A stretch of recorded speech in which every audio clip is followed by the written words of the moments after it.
Alors au-delà de la philanthropie, il y a une vraie pertinence économique à collaborer avec ses fournisseurs et à entretenir avec eux des relations plus vertueuses.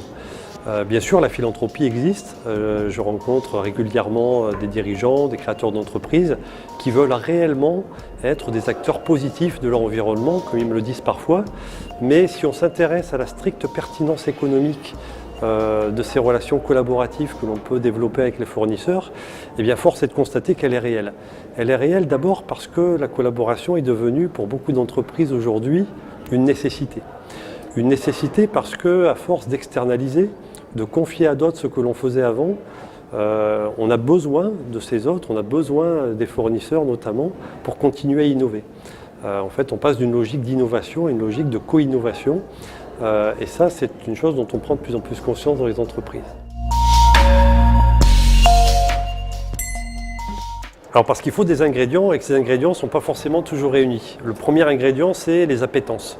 Donc d'avoir bien pris conscience de tout l'intérêt, de toute la pertinence qu'il y avait à développer des relations plus vertueuses avec les fournisseurs. Cette prise de conscience quand même est de plus en plus réelle. Ensuite, une fois qu'on a pris conscience, il y a les compétences à mettre en œuvre. Des compétences individuelles et des compétences collectives, organisationnelles, interorganisationnelles, puisque ça ne s'improvise pas, c'est quand même des modalités relationnelles complètement nouvelles qu'il s'agit de développer. Et puis le troisième point, qui est sans doute le plus difficile aujourd'hui à faire évoluer, c'est celui des outils de pilotage de performance. On a souvent des appétences, des compétences, mais une incohérence très forte entre des discours pourtant sincères d'un côté, des dirigeants, qui consistent à dire les acheteurs, vous n'êtes plus des cost killers comme avant, c'est plus ce qu'on vous demande, on attend de vous que vous contribuez à créer de la valeur, à l'innovation, et donc pour ça il faut collaborer davantage avec les fournisseurs. Et le problème, c'est que quand on va mesurer la performance de ces acheteurs-là à la fin de l'année, on va rester sur des critères aussi traditionnels que les savings ou les gains sur achat.